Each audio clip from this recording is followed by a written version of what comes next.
જય શ્રી કૃષ્ણ દોસ્તો, હું રાહુલ યાદવ, તમારો મેથેમેટિક્સ મેન્ટર. મિત્રો, તમારી આવનારી બોર્ડની એક્ઝામમાં આમ તો તમારા મનમાં ઘણા બધા પ્રશ્નો હશે. એ પૈકી એક પ્રશ્ન એ બી હશે કે સર, છઠ્ઠા ચેપ્ટરનો કયો ક્વેશ્ચન વિસ્તૃત જવાબીમાં પૂછાશે? તો આજનું સેશન તમારા આ પ્રશ્નનું નિરાકરણ લઈને આવ્યો છે. મને લાગે છે તેવા તમારી એનસીઆરટીમાં આપેલા અમુક બેસ્ટ વિસ્તૃત જવાબી પ્રશ્નોનો અભ્યાસ આપણે આજના સેશનમાં કરવા જઈ રહ્યા છીએ. ઘણા બધા વિદ્યાર્થીઓને આમ તો તમને આઈડિયા હશે જ કે આ ચેપ્ટરમાંથી શું શું પૂછાઈ શકે. તો અમુક વ્યક્તિ કહેશે કે સર, આવો કેવો પ્રશ્ન, મહત્તમ ન્યૂનતમના દાખલા જ પૂછાય. પરંતુ અગર તમે સ્માર્ટ છો તો એક બે ક્વેશ્ચન અત્યાર લગી એવા બી જોવા મળેલા છે કે જેની અંદર ઇન્ક્રીઝિંગ ડિક્રીઝિંગ મતલબ વધતું ઘટતું વિધેય અથવા તો ટેન્જન્ટ નોર્મલ મતલબ કે અભિલંબ અથવા તો સ્પર્શકના સમીકરણ બી આવી શકે છે. પરંતુ હા, હું બી તમારી વાત સાથે સહમત છું કે સૌથી વધુ ચાન્સ તમારી આવનારી બોર્ડની એક્ઝામમાં અગર કોઈ ક્વેશ્ચન ના હોય તો તે છે મેક્સિમમ મિનિમાના, મહત્તમ ન્યૂનતમના પ્રશ્નોનો. તો તમારા મનમાં એ બી હશે કે સર, એ તો અમને આવડતું નથી. જે કંઈ તમારા મનમાં આ ટોપિક રિલેટેડ ભ્રમ છે ને, એ ભ્રમ આજના સેશનમાં તૂટી જવાનો છે. મિત્રો, એક ફિક્સ એલ્ગોરિધમને ફોલો કરતું હોય છે મેક્સિમમ મિનિમાના ક્વેશ્ચન્સ. સૌથી પહેલા તમારે શું કરવાનું હોય તો વિધેય બનાવવાનું હોય. તમારા મનમાં ક્વેશ્ચન છે સર, વિધેય તો બનાવશું પણ વિધેય બનશે કોણ? તો ભાઈ એનો જવાબ છે કે જેને મહત્તમ અથવા ન્યૂનતમ સાબિત કરવાનું છે ને એ તમારો વિધેય થશે.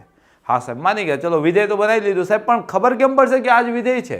તો ભાઈ વિધેય છે ને એ એક ચલવાળું હોય. સાહેબ, ઘણી બધી વખત અમને સૂત્ર તો આવડતું હોય છે પરંતુ એને વિધેય આપણે નથી કહી શકતા. તો તમે અટવાઓ છો ત્યાં કે એ વિધેયને તમે એક ચલવાળા વિધેયમાં ફેરવી નથી શકતા. એક ચલવાળું વિધેય કઈ રીતના મળે? તો ભાઈ રકમમાં તમને જે કઈ માહિતી આપેલી હોય ને એને તમારે અચળ માનીને ચાલવાનું. આપેલ માહિતીને અચળ માનીને જો તમે એક ચલવાળું વિધેય બનાવી લ્યો છો પછી તો તમારો ક્વેશ્ચન આસાન થઈ જાય છે. પછી શું કરવાનું સર? તો પ્રથમ વિકલન, પછી તો પ્રથમ વિકલનને 0 સાથે સરખાઈ લો તો તમને શું મળી જશે? નિશ્ચાયક સંખ્યા. પછી દ્વિતીય વિકલન, પછી નિશ્ચાયક સંખ્યા દ્વિતીય વિકલનમાં મૂકો. જો જવાબ ધન આવ્યો તો સ્થાનીય ન્યૂનતમ, ઋણ આવ્યો તો સ્થાનીય મહત્તમ, અને કિંમત મેળવી હોય તો એ જ નિર્ણાયક સંખ્યાને તમે વિધેયની અંદર મૂકશો, જવાબ આવી જશે. સાહેબ, આ તો યાર અમને ખબર છે પરંતુ સાહેબ દાખલા નથી સોલ્વ થઈ શકતા. તો જોઈએ છીએ કે થાય છે કે નથી થતા. મારા ફેવરિટ જે ઇમ્પોર્ટન્ટ ક્વેશ્ચન તમારી આવનારી બોર્ડની એક્ઝામ માટેના છે એના પૈકીના અમુક ક્વેશ્ચનનો અભ્યાસ આપણે આજના સેશનમાં કરવા જઈ રહ્યા છીએ. ખૂબ જ ધ્યાનથી સમજજો, નોટબુક પેન લઈને બેસજો. આવડશે આવડશે ને આવડશે. સ્ટાર્ટ કરીએ છીએ. પહેલો ક્વેશ્ચન જોઈએ છીએ આપણે. તો પહેલો ક્વેશ્ચન, આ પ્રકારના ક્વેશ્ચન ભવ્ય ભૂતકાળમાં બોર્ડની એક્ઝામમાં આવી ચૂકેલો છે એટલે આપણે આ ક્વેશ્ચનને ચૂઝ કર્યો છે. તમને એવું કહે છે કે 45/24 સેન્ટીમીટર લંબચોરસ પતરાને દરેક ખૂણાથી 4 એકરૂપ ચોરસ કાપીને તથા બાકીના ભાગને વાળીને એક ખુલ્લી પેટી બનાવવામાં આવે છે. મિત્રો, શું તમે લંબચોરસ જોયું? Yes sir. કેવું હોય ભાઈ? તો લંબચોરસ સાહેબ આવું હોય. તો આ એક લંબચોરસ. હવે એમાં આપણને ડાયમેન્શન આપેલા છે 45/24. તો સર 45 કહ્યું તો આ મોટું દેખાય છે એટલે આને આપણે 45 સેન્ટીમીટર કહી દઈએ, અને આ નાનું દેખાય છે એટલે આને આપણે 24 છે ને સેન્ટીમીટર કહી દઈએ. ક્લિયર છે? આકૃતિ એક નંબર બનેલી હોવી જોઈએ. મસ્ત આકૃતિ ડ્રો કરવાની. શું કીધું છે રકમમાં? તો રકમમાં કીધું છે કે ચારે ખૂણેથી, તો ભાઈ ખૂણા કોને કહેવાય? તો આ એક ખૂણો, આ બીજો ખૂણો, આ ત્રીજો ખૂણો, આ ચોથો ખૂણો, ચારે ખૂણેથી એકરૂપ ચોરસ કાપી દીધો. તો ચાલો ભાઈ, આપણે એકરૂપ એટલે કેવું? સમાન, એમ ટુ ઇન શોર્ટ. તો જે ચોરસ કાપ્યો ને એની લંબાઈ ચોરસ છે ભાઈ, તો લંબાઈ બોલો, ઊંચાઈ બોલો, પહોળાઈ બોલો, જે તમારે બોલવું એ બધું થાય કેટલું સરખું થાય. તો ધારો કે ચારે ખૂણેથી કાપવામાં આવેલા એકરૂપ ચોરસની લંબાઈ x સેન્ટીમીટર છે. એને લીધે વિચારો કે આ પોર્શન હટી ગયું, આ પોર્શન હટી ગયું, તો આને તમે બેન્ડ કરી શકશો. એ જ રીતના આ પોર્શન હટી ગયું, આ પોર્શન હટી ગયું, તો આને તમે બેન્ડ કરી શકશો, આને તમે બેન્ડ કરી શકશો, અને આને તમે બેન્ડ કરી શકશો. એટલે એક ખુલ્લું બોક્સ બનશે, ખુલ્લી પેટી બનશે. બરાબર? હવે એ જે ખુલ્લી પેટી બની છે એનું ઘનફળ મહત્તમ થાય છે. ભાઈ આ લાઈનમાં છે ને તમારો વિધેયનો જવાબ છે. ભાઈ મહત્તમ કોણ? તો ઘનફળ. કોનું? તો ખુલ્લી પેટીનું. ખુલ્લી પેટીનું ઘનફળ શું થાય? તો કોઈ બી ઘનફળ મેળવવું હોય એટલે તમારે 3 ડાયમેન્શન જોવા પડે. લેન્થ જોવી પડે, વિડ્થ જોવી પડે અને હાઇટ જોવી પડે. તો ભાઈ આ લંબચોરસ ખુલ્લી પેટીનું ઘનફળ શું થાય? તો એની લંબાઈ ગુણ્યા પહોળાઈ ગુણ્યા ઊંચાઈ. તો સાહેબ આની લંબાઈ કેટલી? તો વિચારો તમે, આમાં ઓલરેડી 45 હતી પણ આ બાજુથી x ને આ બાજુથી x ઓછી થઈ ગઈ એટલે આ લંબાઈ કેટલી થઈ ગઈ? તો તમે કહેશો સાહેબ આ તો ખબર પડી ગયા, તો 45 - 2x થઈ ગઈ. સાહેબ પહોળાઈ કેટલી? તો આખી 24 હતી, એમાં અહીંથી x ને અહીંથી x જતું રહ્યું એટલે કે આ 24 - 2x થઈ ગઈ. સાહેબ ઊંચાઈ કેટલી? તો બેન્ડ કેટલું તમે વાળ્યું હશે, જેટલી કાપ્યું હશે એટલું જ, એટલે x જેટલું, એટલે ઊંચાઈ કેટલી? x. તો ઘનફળ શું થાય? તો ઘનફળ થશે 45 - 2x × 24 - 2x × x. આની અંદર બધું જ એક સ્વરૂપે છે સિવાય બાકી બધું અચળ છે, એટલે આ વિધેય બની જશે. એક વખત જો વિધેય બની ગયું પછી તો ક્યાં ચિંતા છે, બરાબર ને. કપડાં પહેરાવી દઈએ, પહેલા કપડાં પહેરવાનું ચાલુ કરીએ. આકૃતિમાં દર્શાવ્યા મુજબ આકૃતિમાં કપડાં એકદમ શોર્ટ પહેરાવાના જેથી જોવામાં મજા આવે. આકૃતિમાં દર્શાવ્યા મુજબ 45 સેન્ટીમીટર બાય 24 સેન્ટીમીટર લંબચોરસ પતરાના દરેક ખૂણેથી કાપવામાં આવતા એકરૂપ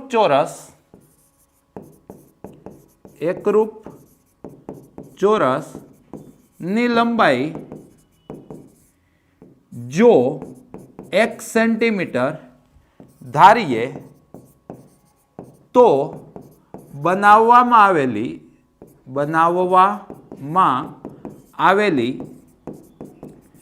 ખુલ્લી લંબચોરસ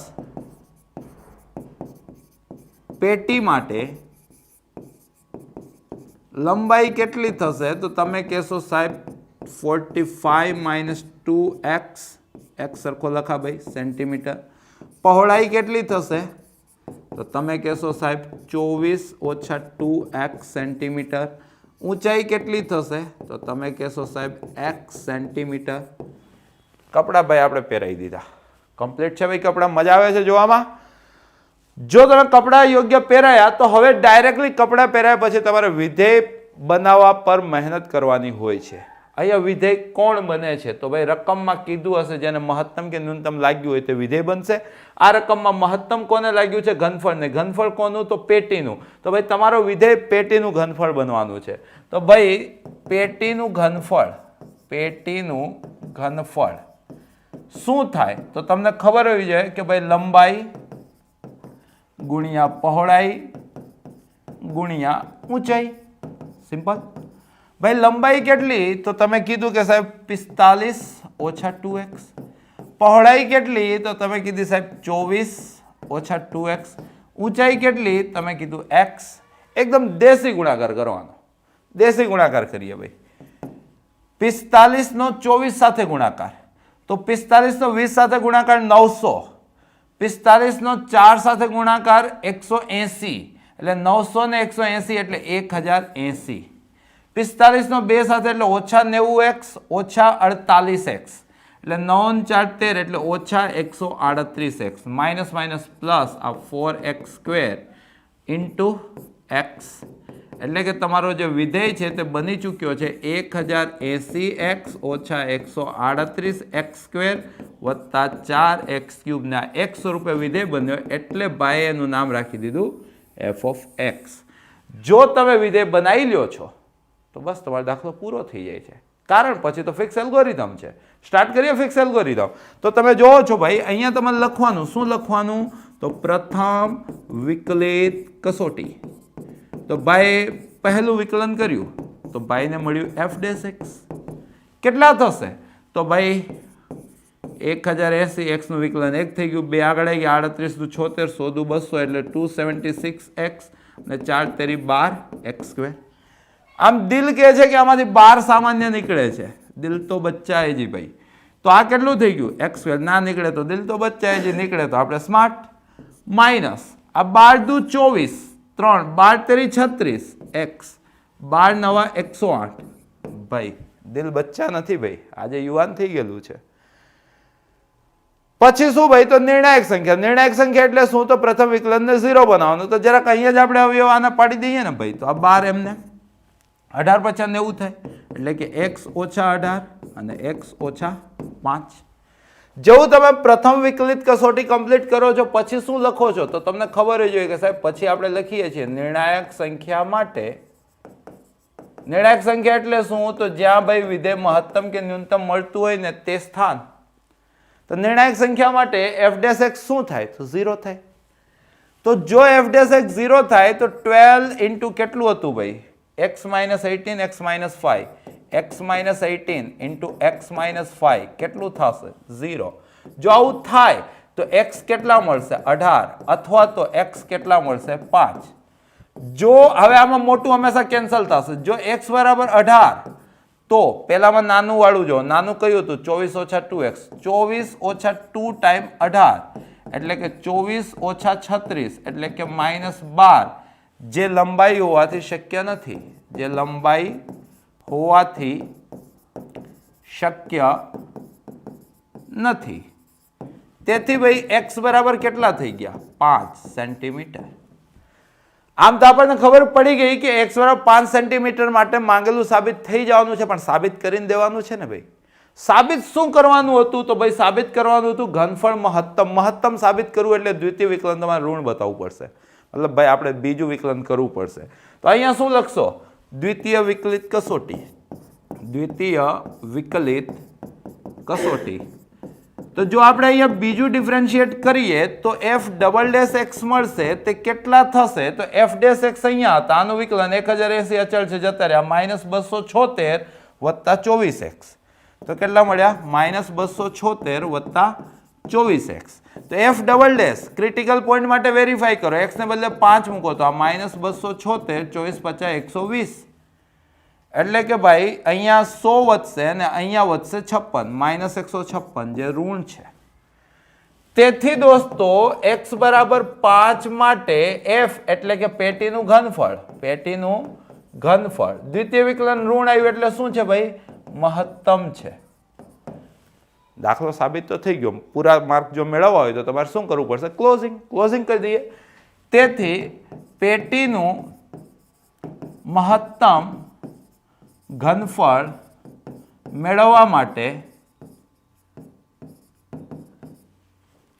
5 સેન્ટીમીટર લંબાઈ વાળું એકરૂપ ચોરસ 45 સેન્ટીમીટર બાય 24 સેન્ટીમીટર લંબચોરસના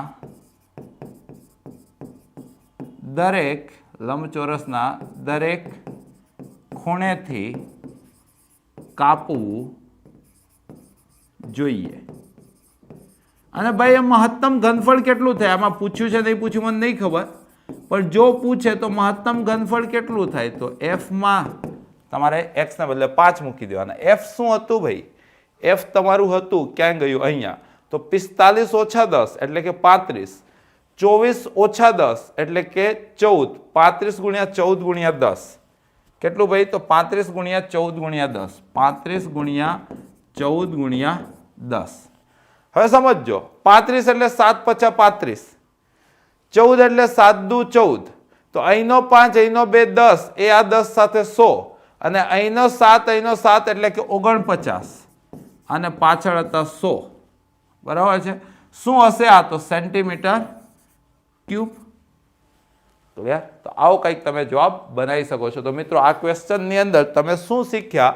તો તમને એટલી ખબર પડવી જોઈએ ભાઈ કે મહત્તમ ન્યૂનતમનો જો કોઈ દાખલો હોય તો સૌથી પહેલું કામ જે કંઈ આપણે માથાકૂટ કરવાની છે, જે કંઈ આપણે દિમાગ ચલાવવાનું છે તે દિમાગ તમારે વિધેય બનાવવામાં ચલાવવાનું. વિધેય કોણ બનશે? તો ભાઈ જે રકમમાં મહત્તમ કે ન્યૂનતમ શબ્દ જેને લાગેલો હોય તે વિધેય બનશે. એના માટે વિધેય કેવું હોવું જોઈએ? તો એક ચલવાળું હોવું જોઈએ. ભગવાનનો શુક્રિયા અદા કરીએ છીએ કે આ ક્વેશ્ચનમાં વિધેય આપોઆપ એક ચલવાળું બની જાય છે.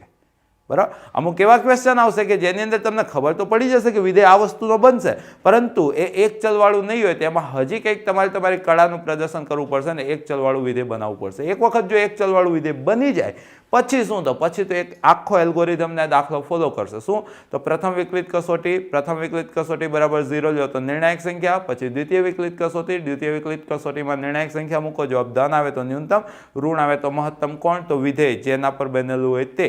અને જે પૂછે તો એ નિર્ણાયક સંખ્યાને તમે વિધેયની અંદર મૂકો તો એ તમારી કિંમત મળશે. આશા રાખીશ કે કમ્પ્લીટ તમને આ એલ્ગોરિધમ તમારા માઇન્ડમાં ફિટ થયો હશે. હજી આવનારા દાખલામાં આ જ એલ્ગોરિધમ આપણે એપ્લાય કરવાના છીએ. તો જો તમે લાસ્ટ સુધી આ સેશનને કમ્પ્લીટ ધ્યાનથી જોવો છો અને જો તમારું નસીબ સારું છે તો આવનારી એક્ઝામમાં આની અંદરથી જ એકાદ ક્વેશ્ચન વિસ્તૃત જવાબીમાં તમારે લખવાનું આવી શકે છે. અને જો એવું આવે તો એક વખત રાહુલ સર ધ દિવાળીપુરા યુથનો 100% તમે આભાર વ્યક્ત કરશો.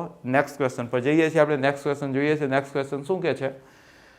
લંબવૃત્તીય શંકુની વક્ર સપાટી ન્યૂનતમ હોય અને ઘનફળ આપેલ હોય, દોસ્તો જ્યારે તમે વિધેય બનાવશો ને અને જો એક ચલવાળું નહીં દેખાય ને ત્યારે જે કઈ રકમમાં આપેલું હોય ને એને અચળ માનીને એના ઉપયોગ કરીને એક ચલવાળું વિધેય બનાવાય. જેમ કે આ દાખલાની અંદર મને અહીંયા સામેથી હિન્ટ કહે છે કે ભાઈ ઘનફળ આપેલ છે એટલે ઘનફળનું અચળ માનીશ.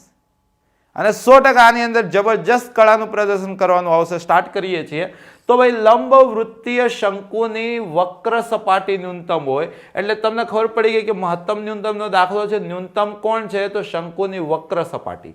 એટલે તમારો જે વિધેય છે કોણ બનશે? તો શંકુની વક્ર સપાટીનું પૃષ્ઠફળ ક્ષેત્રફળ જે બોલતા હોય તે. તો ભાઈ એના માટે શંકુ તમે જોયો, જો ના જોયો તો બતાવો, બાકી જોઈ લો શંકુ કેવો હોય. તો શંકુ ભાઈ હોય આવો. શંકુની અંદર કેટલી વસ્તુ ઇમ્પોર્ટન્ટ હોય? તો શંકુની અંદર સૌથી પહેલા તો શંકુની ઊંચાઈ, શંકુના પાયાની ત્રિજ્યા અને શંકુની તિર્યક ઊંચાઈ. આ શંકુની ઊંચાઈ છે, આ શંકુના પાયાની ત્રિજ્યા છે અને શંકુની તિર્યક ઊંચાઈ છે. લંબ વૃત્તીય કે એટલે આ કાટખૂણો દોરવાનું ભૂલાય નહીં, બાકી અડધો માર્ક પેપર ચેકર તમારે ઉડાડી મારશે. ક્લિયર છે? જરાક કપડાં પહેરવા માટે શોર્ટ કપડાં આજકાલ માર્કેટમાં ચાલે છે. નાના કપડાં હોય તો બધાને જોવા ગમે છે, તો આપણે કપડાં નાના પહેરવાની ટ્રાય કરશું જેથી બધાને જોવા ગમે. તો એના માટે જરાક આપણે આ નામકરણ કરી દીધું ABC. બરાબર છે? આમાં ખૂણો બૂણો નથી સાબિત કરવાનો ને, નહીં. અહીંયા ત્રિજ્યા કંઈક ત્રિજ્યા અને ઊંચાઈનો સંબંધ સાબિત કરવાનો છે. નહીં તો જો ખૂણાનો દાખલો હોય ને તો અહીંયા પાછું આલ્ફા બતાવવાનું. બરાબર? પણ આની અંદર એવું કંઈ બતાવવાની જરૂર નથી. જોઈએ છીએ આકૃતિમાં દર્શાવ્યા મુજબ કપડાં પહેરવાનું ચાલુ કરું છું ભાઈ. આકૃતિમાં દર્શાવ્યા મુજબ લંબવૃત્તીય શંકુ માટે ધારો કે પાયાની ત્રિજ્યા જે અહીંયા BC દેખાય છે તેને તમે R કહેશો. તિર્યક ઊંચાઈ જે અહીંયા AC દેખાય છે જેને તમે L કહેશો, અને ઊંચાઈ જે અહીંયા AB દેખાય છે તેને તમે H કહેશો. અને ત્રિકોણ ABC જે છે એ કાટકોણ ત્રિકોણ છે. ક્લિયર? તથા જે આપેલું છે એને અચળ કહેશો. ઘનફળ V અચળ આપેલ છે. ખાલી એના પેપર સેટર નામ હિન્ટ આપી દેવાની કે યાર છોકરો રાહુલ સર પાસે ભણેલો છે અને ખબર પડે છે, એટલે જે આપેલું એને આપણે અચળ કહી દીધું છે. ક્લિયર છે? તો ભાઈ અહીંયા ન્યૂનતમ બને છે. ન્યૂનતમ કોણ બને છે? શંકુની વક્ર સપાટી. તો ભાઈ શંકુની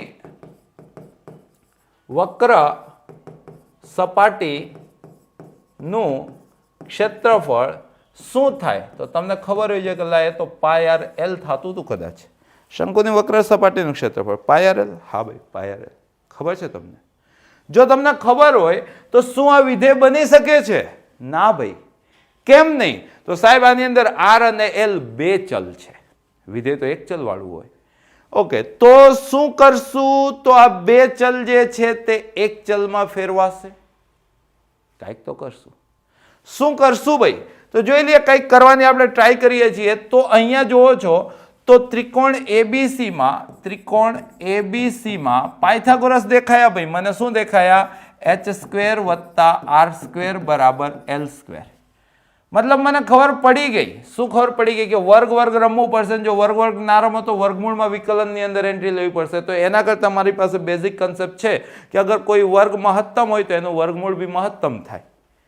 તો મતલબ કે મને ખબર છે કે મારો વિધેય વક્ર સપાટીનું ક્ષેત્રફળ આ બનવાનું છે, પરંતુ જો આ રાખીશ તો વર્ગમૂળમાં રમવું પડશે. તો એના કરતાં આનો વર્ગ કરી દઉં તો એ મહત્તમ થશે, તો આપોઆપ મહત્તમ થઈ જ જશે. બરાબર ને? અને જો આ થઈ જાય તો આને આપણે S નામ આપી દઈએ. તો S બરાબર πr l.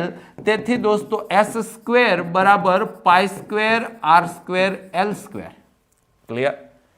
તો એમાં માનો કે L² ને બદલે મને ખબર છે કે શંકુની ઊંચાઈ તેની આધારની ત્રિજ્યા કરતા √2 ગણી છે. મતલબ મને H અને R માં દાખલો જોઈએ છે. તો એ તો અહીંયા દેખાઈ ગયો કે ભાઈ આ π² r² l² ને બદલે આપણે લખી શકશું h² + r². શું તું વિધેય બનીશ? નહીં. કેમ નહીં? તો યાર બે ચલ છે. કયા બે ચલ છે? H અને R. તો શું કરશું આપણે? તો ભાઈ યાદ કરો યાર, જો વિધેય ડાયરેક્ટલી એક ચલમાં ન બનતું હોય તો રાહુલ સરે શું શીખવાડ્યું? તો રાહુલ સરે શીખવાડ્યું કે આપેલું હોય એને અચળ માનો. અહીંયા શું આપેલું છે ભાઈ? અહીંયા આપેલું છે શંકુનું ઘનફળ. તો શંકુનું ઘનફળ શું થાય ભાઈ? શંકુનું ઘનફળ શું થાય? શું થાય? તો તમે કહેશો સાહેબ 1/3 pi R square H. Perfect ભાઈ. તો એનો મતલબ એમ છે કે આર સ્ક્વેર ને હું 3v અપન પાઈ એચ લખી શકું. હા ભાઈ. અને v તો શું હતો? જ્યાં v તો શું હતો ભાઈ? તો અચળ હતો. ક્લિયર છે? તેનો મતલબ એમ થઈ ગયો કે આ જે એસ સ્ક્વેર છે તે આપણને મળ્યા પાઈ સ્ક્વેર. આ આર સ્ક્વેર અંદર ગયા તો આર સ્ક્વેર એચ સ્ક્વેર, તો H square into R square ને બદલે 3v upon pi H plus R square r4 એટલે આનો વર્ગ એટલે કે 9v square upon pi square H square. શું ભાઈ તું વિધેય બનીશ? હા ભાઈ. કેમ?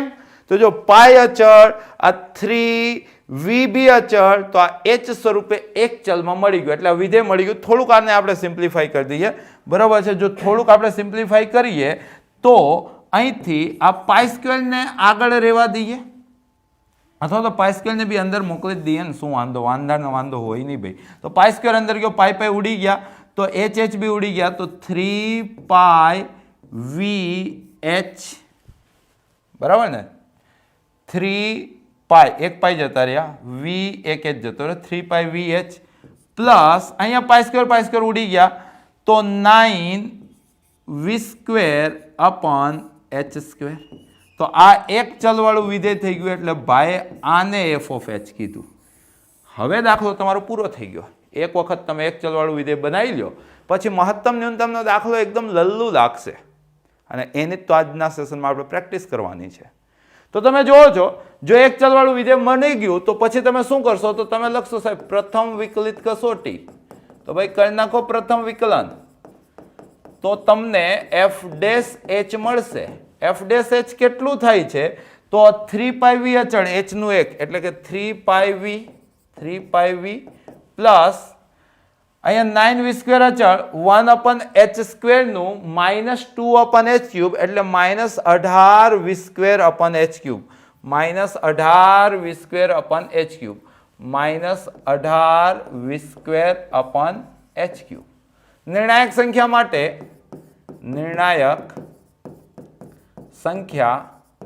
માટે f ડેશ h શું થાય? તો તમે કહેશો સાહેબ 0. તો જો f ડેશ h 0 તો એનો મતલબ આ પાર્ટી 0, મતલબ કે 3 પાઈ v બરાબર 18v સ્ક્વેર અપન h ક્યુબ થતું હશે. સિમ્પલ વસ્તુ છે. તો v 0 નથી એટલે v ઉડી ગયા, h ક્યુબ આ બાજુ જતા રહ્યા, તેથી h ક્યુબ બરાબર 3 6 18 6v સ્ક્વેર, એક વખત v જતું રહ્યું છે એટલે 6v 3 અપન પાઈ. તેથી દોસ્તો h બરાબર 6v upon pi raise to 1/3. Clear? નિર્ણાયક સંખ્યા મળી જાય પછી શું કરવાનું? તો દોસ્તો તમને ખબર હોય છે કે એની પછી કરવાનું આપણે દ્વિતીય વિકલિત કસોટી. દ્વિતીય વિકલિત કસોટી તો ભાઈ કરીએ આપણે. તો ભાઈએ આ બીજું વિકલન કર્યું f ડબલ ડેશ h. તો 3 પાઈ v અચળ છે એનું તો વિકલન શું થઈ ગયું? 0. તો અહીંયા કેટલું થઈ ગયું? તો અહીંયા માઇનસ આપણે h ક્યુબ તો h રેસ ટુ -3, તો -3 આગળ આવ્યા તો માઇનસ માઇનસ પ્લસ 18 તેરી 54v square, 54v square અપન h raise to 4. Clear? તો f ડબલ ડેશ h ને બદલે તમે કેટલા મૂકશો? h ને બદલે તમે મૂકશો 6v upon pi raise to 1/3. તો અહીંયા જુઓ તો આ 54v સ્ક્વેર રહેવા દો, આ h ની 4 ઘાત એટલે કે 6 ની 4 ઘાત v ની 4/3 ઘાત છેદનો છેદ ઉપર જતો રહ્યો તો પાઈ ની 4/3 ઘાત. અહીંયા બધું જ ધન છે ભાઈ, ઘનફળ ધન હોય તો એનો મતલબ આ તમને શું મળ્યું? ધન. તેથી દોસ્તો h બરાબર 6v upon pi raise to 1/3 માટે s સ્ક્વેર ધન મળ્યું. એનો મતલબ શું હશે ભાઈ? ન્યૂનતમ છે. s સ્ક્વેર ન્યૂનતમ છે. s સ્ક્વેર ન્યૂનતમ હોય તેનો મતલબ s બી ન્યૂનતમ છે. તેથી શંકુની વક્ર સપાટીનું ક્ષેત્રફળ કેવું છે ભાઈ? ન્યૂનતમ છે. તમારે આ તો સાબિત કરવાનું હતું, સાથે સાથે આર અને એચ નો સંબંધ સાબિત કરવાનો હતો, બરાબર ને? તો તમે જોયું કે ભાઈ શંકુ માટે વી શું હતું? તો વી હતું 1/3 pi R square H. Clear છે? તો દોસ્તો હું ઘન કરી નાખું છું બધી બાજુ. તો આ 3 નો ઘન 27 વી નો ઘન ઇઝ ઇક્વલ ટુ પાઈ નો ઘન આર ની 6 ઘાત એચ નો ઘન. પણ એચ નો ઘન એટલે 6v અપન પાઈ. એચ નો ઘન એટલે શું ભાઈ? તો 6v અપન પાઈ. તેથી 27v નો ઘન ઇઝ ઇક્વલ ટુ પાઈ નો ઘન આર ની 6 ઘાત ઇન્ટુ આ કેટલા ભાઈ? તો 27 એચ નો ઘન બરાબર 6v અપન પાઈ. 6v અપન પાઈ. યા તો આનાથી બી ઈઝી, આપણે અહીંથી આવી જઈએ. અહીંયા v એટલે પાઈ એચ ક્યુબ બાય 6. અહીંથી તમે ધારશો તો v ને તમે પાઈ એચ ક્યુબ બાય 6 લખી શકશો ને, પાઈ એચ ક્યુબ બાય 6. તો અહીંયા એવું લખો, તો આ pi H cube by 6 is equal to 1/3 pi R square H. તો અહીંથી એક એચ, આ એચ જતો રહ્યો, આ 3 દુ 6 જતા રહ્યા, પાઈ જતા રહ્યા, તો અહીંયા વધ્યું એચ સ્ક્વેર ને આ બાજુ વધ્યું 2r સ્ક્વેર. તેથી h બરાબર √2r. આ તો સાબિત કરવાનું. તેથી લંબવૃત્તીય ક્લોઝિંગ કરું છું પૂરા માર્ક મેળવવા માટે. લંબવૃત્તીય શંકુનું ઘનફળ આપેલ હોય તથા વક્ર સપાટીનું પૃષ્ઠફળ કેવું હતું ભાઈ? ન્યૂનતમ ને? ન્યૂનતમ હોય ત્યારે શંકુની ઊંચાઈ તેની ત્રિજ્યા કરતા √2 ગણી હોય. ક્લિયર છે દોસ્તો? અથવા તો જે કંઈ તમારે રકમ આપેલી હોય ને ડિટો તમારે અહીંયા છાપી દેવાનું. કમ્પ્લીટ? તો જો તમે આવું કંઈ કરશો તો પૂરામાંથી પૂરા માર્ક મળશે. તો આ ક્વેશ્ચન બી ઘણા બધા વિદ્યાર્થીઓને ડાઉટ લિસ્ટમાં ટોપ પર રહેતો હશે, પરંતુ આ ક્વેશ્ચન જરાય દમવાળો નહોતો. અગર જો તમે મારી પાસે ભણ્યા છો અને તમે મેક્સિમા મિનિમાનો કન્સેપ્ટ શીખ્યા છો, તમને ખબર છે કે ભાઈ વિધેય કોણ બનશે, તો જેને ન્યૂનતમ કે મહત્તમ લાગેલું છે તે વિધેય બનશે. વિધેય કેવું હોવું જોઈએ? તો એક ચલવાળું હોવું જોઈએ. એના માટે શું કરી શકાય?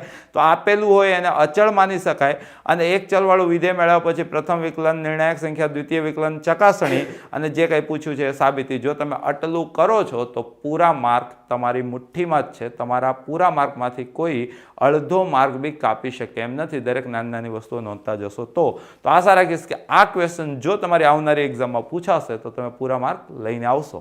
નેક્સ્ટ ક્વેશ્ચન પર જઈએ દોસ્તો. નેક્સ્ટ ક્વેશ્ચન આ બી સૌનો ફેવરિટ ક્વેશ્ચન છે ભાઈ.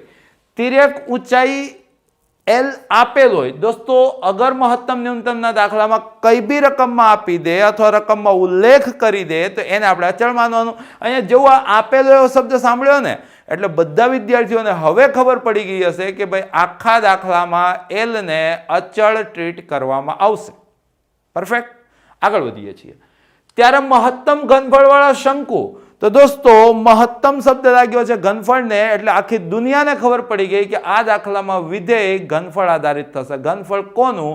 તો શંકુનું. શંકુનું ઘનફળ શું થાય? તો 1/3 પાઈ આર સ્ક્વેર એચ થાય. તો આ તમારું વિધેય હશે. પણ 1/3 પાઈ આર સ્ક્વેર એચ જોવા જાઓ તો વિધેયને લાયક નથી, કારણ કે એમાં આર અને એચ બે ચલ છે. તો શું કરશો? તો શંકુની આકૃતિ તમારા મારા દિમાગમાં તો હમણાં જ દાખલો આપણે કમ્પ્લીટ કર્યો છે, તો એ તો ફરે જ છે કે ભાઈ એની અંદર r² + h² ને l² કહેવાય. તેથી r² ને l² - h² કહેવાય. તો જે ઓલું 1/3 પાઈ r² હતું ને એને બદલે l² - h² લખી દઈશ, અને પાછળ h, l તો અચળ જ છે એટલે એક ચલવાળું વિધેય થઈ ગયું. જો એક ચલવાળું વિધેય થઈ ગયું પછી તો સિમ્પલ છે યાર. પ્રથમ વિકલન, નિર્ણાયક સંખ્યા, દ્વિતીય વિકલન, ચકાસણી, જવાબ. આ દાખલામાં જવાબ લાયા પછી તમારે અલગથી સાબિત કરવાનું છે કે એનો અર્ધશીરક કોણ કેટલો છે? tan inverse √2. જોઈ લઈએ, કપડા પહેરીએ, પહેલા આકૃતિ ડ્રો કરીએ દોસ્તો. તો શંકુની વાતચીત છે, તો શંકુ તો તમારા દિલો દિમાગમાં ફિટ થઈ જવું જોઈએ ભાઈ. શંકુ હોય આવું, એમાં બતાવવાનું કેટલું હોય તો ભાઈ એની પાયાની ત્રિજ્યા, એની ઊંચાઈ, એની તિર્યક ઊંચાઈ અને અર્ધશીર્ષ કોણ છે એટલે કે આલ્ફા. નામકરણ કરી દો ABC. અહીંયા કાટખૂણો બતાવવાનું ભૂલતા નહીં કારણ કે પાયથાગોરસનો ઉપયોગ કરવાનો આવશે. નાના કપડાં માર્કેટને ગમ્યા છે, નાના કપડાં પહેરાવો ભાઈ. તો આકૃતિમાં દર્શાવ્યા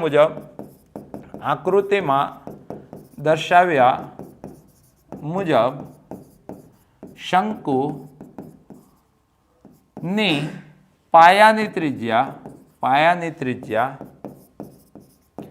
BC બરાબર R, ઊંચાઈ AB બરાબર H, તિર્યક ઊંચાઈ AC બરાબર L, અચળ લખી દઉં કારણ કે આપેલ છે, તથા ખૂણો BAC બરાબર આલ્ફા, અર્ધશિરાકોણ ધારતા. ભાઈ કપડાં પહેરાવાઈ ગયા, ડાલ દીધું બધું. તો ભાઈ તમને ખબર છે કે વિધેય કોણ બને છે? ઘનફળ. તો ભાઈ શંકુનું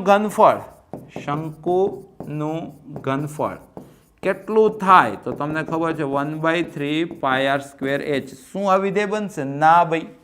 કેમ? તો બે ચલ છે, બે ચલને એક ચલમાં ફેરવવું હોય તો શંકુનો દાખલો આવે એટલે તમારે ત્રિકોણ ABC પર ધ્યાન જતું જ રહે. તો ત્રિકોણ ABCમાં તમે જોયું કે r² + h² ને કહેવાય છે l². તેનો મતલબ એમ છે કે r² જ્યાં જ્યાં દેખાય ત્યાં ત્યાં તમે l² - h² લખશો. તેથી શંકુનું ઘનફળ V હતું 1/3 πr², r² એટલે l² - h² ઇન્ટુ h એટલે તમને દોસ્તો π/3 અને અહીંયા l²h - h³ મળી ગયું. અને આ એક ચલવાળું છે એટલે કે હવે આ V નથી, આ તમારું વિધેય છે. કમ્પ્લીટ. અને દોસ્તો એક વખત વિધેય બની જાય પછી ક્યાં તમારી ચિંતા છે? પછી તો શું કરશો તમે? તો તમે લખશો સાહેબ પ્રથમ વિકલિત કસોટી. શું થાય ભાઈ પ્રથમ વિકલિત કસોટી? તો ભાઈ f'(h) આવડે વિકલન? Yes sir. π/3 l² અચળ h નું 1 થઈ જાય -h³ નું થઈ જાય 3h². પછી ભાઈ તો નિર્ણાયક સંખ્યા એટલે શું ભાઈ? નિર્ણાયક સંખ્યા માટે જે તમે f' લાયા હતા એને 0 થવું પડે. તેનો મતલબ એમ કે આ 0 નથી, મતલબ l² ને દોસ્તો તમારે કેટલા થવા પડે? 3h². તેનો મતલબ એમ કે l ને ભાઈ √3 ટાઈમ h થવું પડે. પછી ભાઈ દ્વિતીય વિકલિત કસોટી. તો ભાઈ કરશે બીજું વિકલન તો f'(h). તો આ રહ્યું l² નું 0 થઈ જશે, -6h. તો -π/3 × 6h. ચકાસણી એટલે કે f'(h) ને બદલે l/√3 ઇઝ ઇક્વલ ટુ, તો આ 3 દુ 6 તો -2π, h ને બદલે l/√3. આ બધું ધન છે પણ આગળ માઇનસ બતાવે છે કે ઋણ છે. તેથી દોસ્તો l બરાબર √3h મતલબ h બરાબર l/√3 માટે શંકુનું ઘનફળ દ્વિતીય વિકલન ઋણ આવ્યું એટલે કેવું છે ભાઈ? મહત્તમ છે. ક્લિયર? મહત્તમ ઘનફળ વાળા શંકુ માટે ત્રિકોણ ABCમાં તમને શું પૂછ્યું છે? tan ઇન્વર્સ એટલે tan આલ્ફા. તો શું થાય? સામેની બાજુ ના છેદમાં પાસેની બાજુ r/h. સિમ્પલ ને? એટલે કે આ નીચે h, ઉપર રૂટમાં r². અને r² એટલે તો શું હતું ભાઈ? r² એટલે ક્યાંક હતું l² - h². પણ l એટલે શું હતું? √3h. તો વર્ગમૂળમાં √3h² એટલે કે 3h² - h² / h એટલે 2h² એટલે કે √2h / h. h કેન્સલ થઈ ગયા દોસ્તો. એટલે કે દોસ્તો tan આલ્ફા બરાબર √2. તેથી આલ્ફા બરાબર tan ઇન્વર્સ √2. તેથી માંગેલું સાબિત થાય છે, અથવા તો મહત્તમ ઘનફળ વાળા શંકુનો અર્ધશીર્ષકોણ tan ઇનવર્સ √2 છે. આ રજૂઆત કરીને આવો, પૂરામાંથી પૂરા માર્ક મળશે ને મળશે. અને આશા રાખીશ કે મને આ સેશન દ્વારા તમને જે મેસેજ પહોંચાડવાનો છે, તમારામાં જે કોન્ફિડન્સ જનરેટ કરવાનું છે તે 100% થઈ ગયેલું હશે.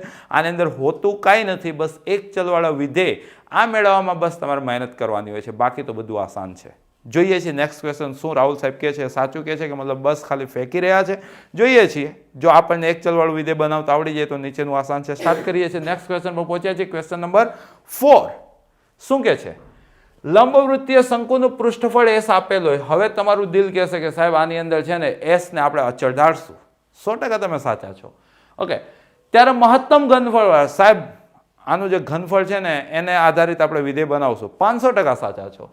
શંકુનો અર્ધશીર્ષકોણ, પછી ઓલું જે ત્રિકોણ આવશે ને એબીસી શંકુવાળામાં, એમાં અહીંયા સાઇન ઇનવર્સ 1/3 છે, એટલે કે સાઇન આલ્ફા લગાડશું. બસ તમને આવડી ગયું ભાઈ, એકદમ બિંદાસ મોજ કરો. ગમે એવો દાખલો આવે, જો આ રીત સાથે તમે તૈયારી કરી છે તો દાખલો ચાહે એનસીઆરટી નો હોય કે બહારનો હોય, તમને પૂરા માર્ક્સ મેળવવાથી દુનિયાની કોઈ તાકાત રોકી શકવાની નથી. સ્ટાર્ટ કરીએ. જોજો ભાઈ, ફરી છે લંબવૃત્તીય શંકુ, એટલે ભાઈ તમારે લંબવૃત્તીય શંકુ તો હવે આકૃતિ તમારા દિલો દિમાગમાં ફિટ થઈ ગઈ હશે. કેટલું જરૂરી છે, જેટલું જરૂરી છે એટલું હવે ડિટ્ટો તમે લખી દેવાનો છે. લંબવૃત્તીય છે એટલે અહીંયા કાટખૂણો, આને એચ કહેવાય, આને આર કહેવાય, આને એલ કહેવાય, ને અહીંયા અર્ધશીર્ષકોણની વાત છે એટલે કે આલ્ફા કહેવાય. ક્લિયર છે? કપડાં પહેરાઈ દો. આકૃતિમાં દર્શાવ્યા મુજબ લંબવૃત્તીય શંકુ માટે ધારો કે પાયાની ત્રિજ્યા જે અહીંયા બીસી છે એને તમે આર કહેશો. ઊંચાઈ જે અહીંયા એબી છે તેને એચ કહેશો. તિર્યક ઊંચાઈ જે અહીંયા એસી છે એને એલ કહેશો. અર્ધશીર્ષકોણ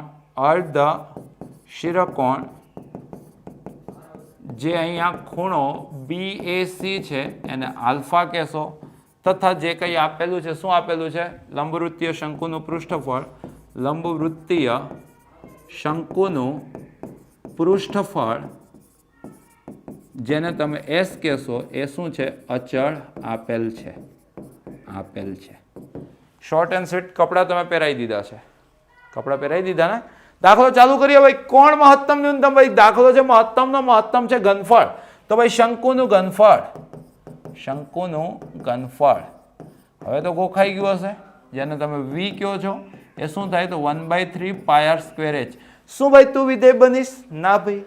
શું વાંધો છે તને વિધેય બનવામાં? યાર હું તો આર અને એચ 200 રૂપિયા છું.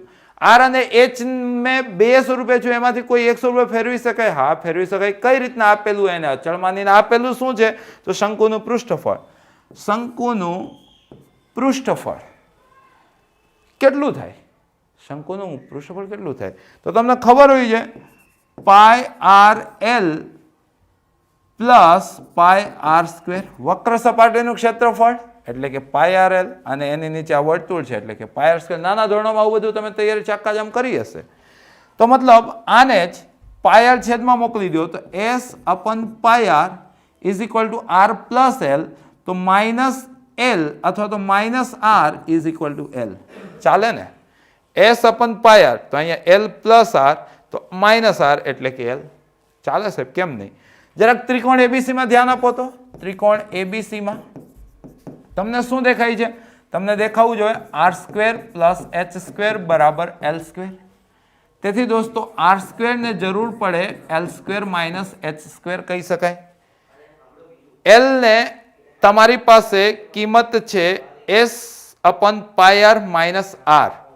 s/πr - r આ l ની કિંમત છે. તો અહીંયા જરાક આપણે h ને ફેરવવાની ટ્રાય કરીએ.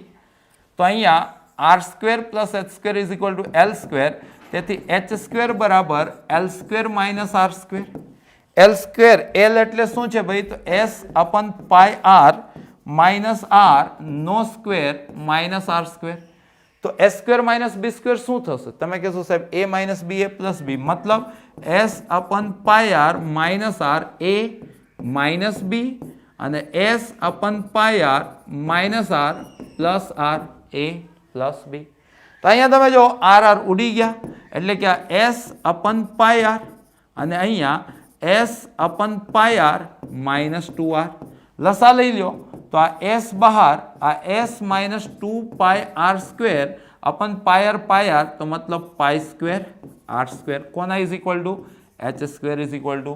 તો યા તો તમે આના વર્ગમૂળમાં રમો, યા તો જે આપેલું છે એનો વર્ગ કરીને રમો. ક્લિયર છે? તો આપેલું છે એનું આપણે વર્ગ કરી દઈએ તો વી, દોસ્તો વી હતું તમારી પાસે 1/3 પાય આર સ્ક્વેર એચ. તેથી દોસ્તો વી સ્ક્વેર થઈ જશે 1/9 pi square R 4 H square.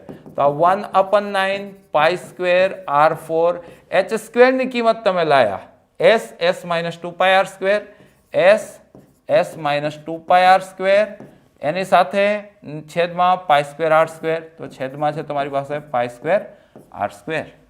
તો ભાઈ પાય સ્ક્વેર ઉડતા દેખાયા, અહીંથી આર સ્ક્વેર ઉડતા દેખાયા. તો આર સ્ક્વેર અંદર ગયા તો આ એસ અપન 9 આર સ્ક્વેર અંદર ગયા તો S R square minus 2 pi R 4. S તો અચળ હતા, બાકી બધું અચળ છે. તો અહીંયા ચલ એક જ થઈ ગયું આર, એટલે કે આ ભાઈ વિધેય બનવા તૈયાર થઈ ગયા જેનું નામ થઈ ગયું એફ ઓફ આર. ક્લિયર? વિધેય બની ગયો. હવે દાખલો પૂરો થઈ ગયો દોસ્તો. કઈ રીતના? તો યાર પ્રથમ વિકલિત કસોટી શું થાય ભાઈ? તો ભાઈ મેળવ્યું એફ ડેશ આર એટલે કેટલા? તો એસ અપન 9 તો અચળ છે S R સ્ક્વેરનું 2rs minus 2 pi R 4નું 8 pi R cube. એની પછી નિર્ણાયક સંખ્યા માટે હવે તો એકદમ ફિક્સ અલ્ગોરિધમ. નિર્ણાયક સંખ્યા માટે શું થશે? તો એફ ડેશ આર ને ભાઈ થવું પડશે 0. તો ઇન શોર્ટ આ તો 0 છે નહીં, તો મતલબ 2rs ને થવું પડશે 8 પાય આર ક્યુબ. આર તો 0 નથી, તો દોસ્તો આર સ્ક્વેર ને થવું પડશે 2s અપન 8 પાય મતલબ s અપન 4 પાય. તો ઇન શોર્ટ દોસ્તો આર ને થવું પડશે √s અપન 4 પાય. ક્લિયર? ચકાસણી. તો દ્વિતીય વિકલિત કસોટી. તેથી દ્વિતીય વિકલિત કસોટી. તો બાય કર્યું બીજું વિકલન, તો બાયને મળ્યું એફ ડબલ ડેશ આર. તો એફ ડબલ ડેશ આર આ હતા, એમાં s/9 અચળના અચળ જ રહ્યા. 2rs નું થઈ ગયું 2s માઇનસ 3 આગળ આવી ગયા તો 8 તરી 24 પાય આર સ્ક્વેર. વેરિફિકેશન. તો એફ ડબલ ડેશ આર ને બદલે √s અપન 4 પાય. તો આ s અપન 9 આ 2s માઇનસ આર સ્ક્વેર એટલે કે s અપન 4 પાય. તો 4 પાય ઉડી ગયા 6s. તો અહીંયા તમને મળ્યું માઇનસ 4s સ્ક્વેર. આ minus 4s into S minus 4s square અપન 9. બધું ધન પણ આગળ માઇનસ એટલે કે શું મળ્યું? ઋણ. તેથી ભાઈ આર બરાબર √s અપન 4 પાય માટે વિધેય કોણ બન્યું હતું? વી સ્ક્વેર વાળું બન્યું હતું ને? વી સ્ક્વેર દ્વિતીય વિકલન ઋણ એટલે કેવું છે ભાઈ? મહત્તમ છે. તેથી આર બરાબર √s અપન 4 પાય માટે વી સ્ક્વેર મતલબ વી એટલે શંકુનું ઘનફળ કેવું છે ભાઈ? મહત્તમ છે. ક્લિયર? પછી આકૃતિ પર આવી જાઓ. તમારે સાઇન ઇન્વર્સ 1/3 સાબિત કરવાનું છે, એટલે કે સાઇન આલ્ફા એટલે h અપન l. ત્રિકોણ એબીસીમાં સાઇન આલ્ફા એટલે કે h અપન l. એટલે શું હતું ભાઈ? l એટલે અહીંયા ક્યાંક આપણે લાયા હતા. l એટલે s અપન pi R minus R. s અપન pi R minus R એટલે કે h અપન s અપન pi R minus R. s અપન pi R minus R. s અપન pi R minus R. અને h એટલે શું હતું ભાઈ? તો h એટલે હતું, તમે ડાયરેક્ટલી અહીંયા h એટલે l square minus R square લખી શકો. h સ્ક્વેર એટલે l square minus R square. h square એટલે l square minus R square. તો અહીંયા અંડર રૂટમાં l square minus R square વિશે જો આપણે લખવા જઈએ, યા તો પછી h ની અહીંયા તો તમે જો તો નીચે થઈ ગયું છે, નીચે s minus pi R square અને ઉપર જતું રહ્યું પાય આર, અને એચને બદલે હજી આપણે એચવાળી વસ્તુ લાવવાની છે ને, એચને બદલે √L² માઇનસ R² લઈ શકીએ આપણે. શું લઈ શકીએ? √L² minus R².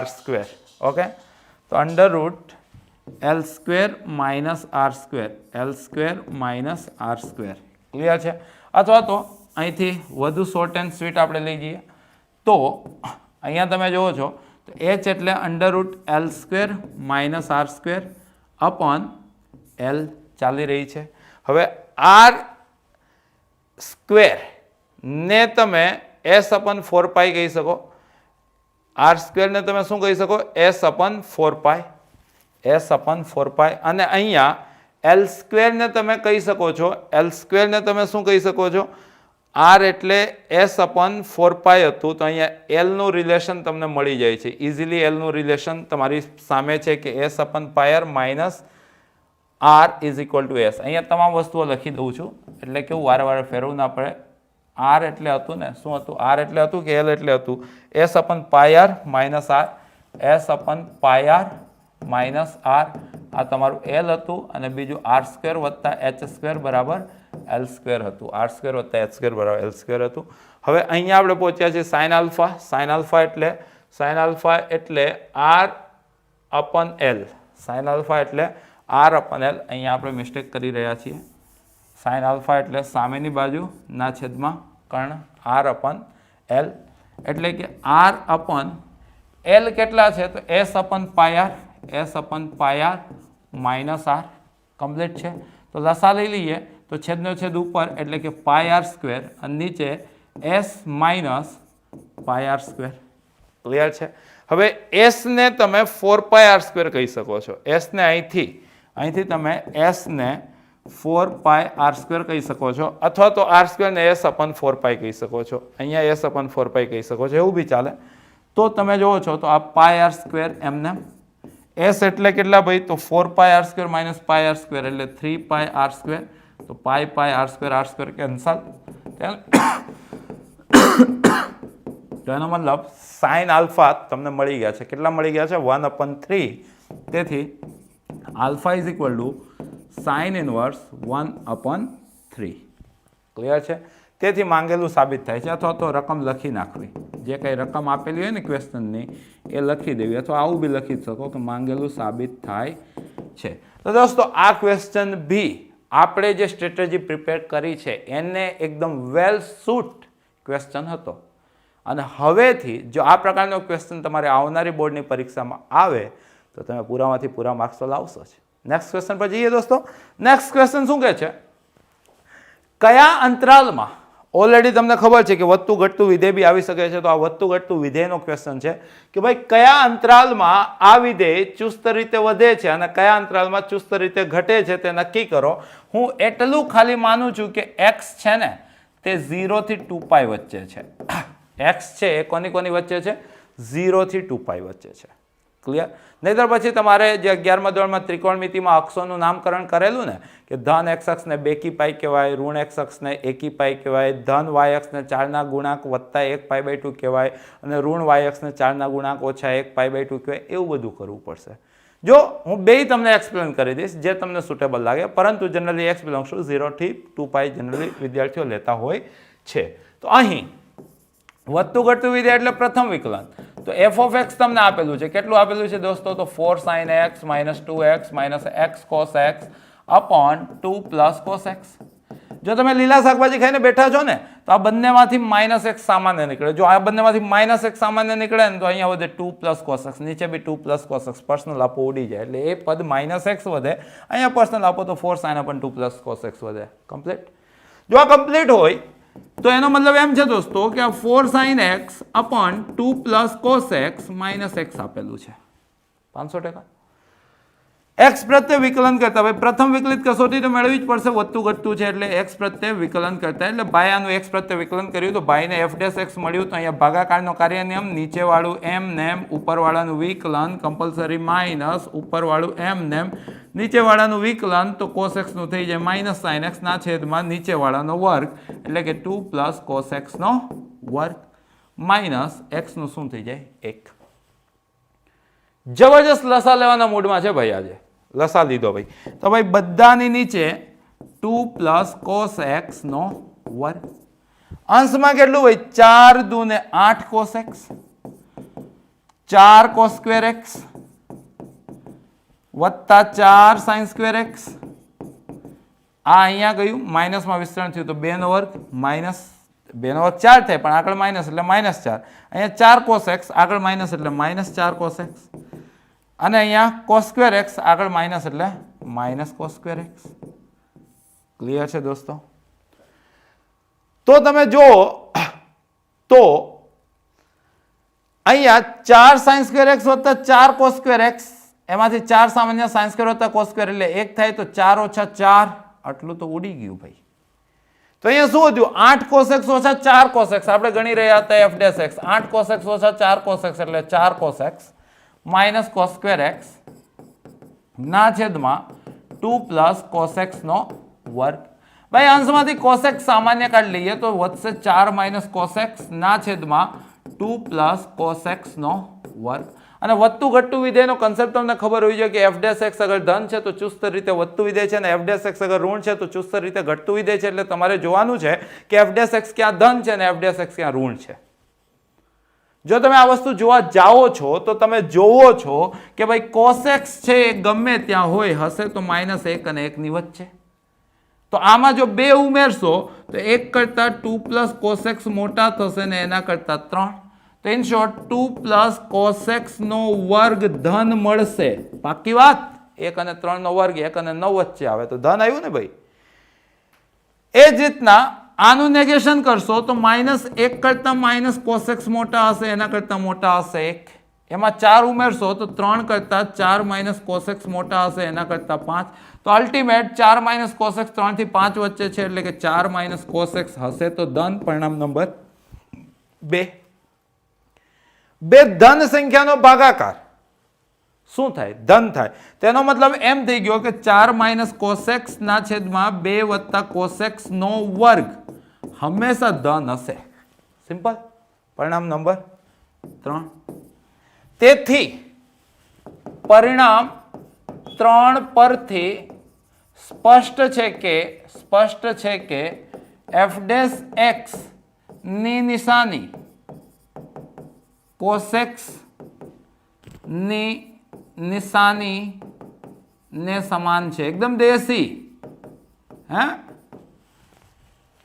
તો ઇન શોર્ટ જો x તમે પહેલું ચરણનો લ્યો છો અથવા તો ચોથા ચરણનો લ્યો છો તો ભાઈ ઓએલએસટીસી 11મું ધોરણ ત્રિકોણમિતિ જો પહેલું ચરણ કે ચોથું ચરણ હોય તો કોસ એક્સ શું થાય? ધન થાય. તો એની એક ધનનો બીજા ધન સાથે શું હતું? ઉપર 4 માઇનસ કોસ એક્સ, નીચે શું હતું? 2 પ્લસ કોસ એક્સ નો વર્ગ.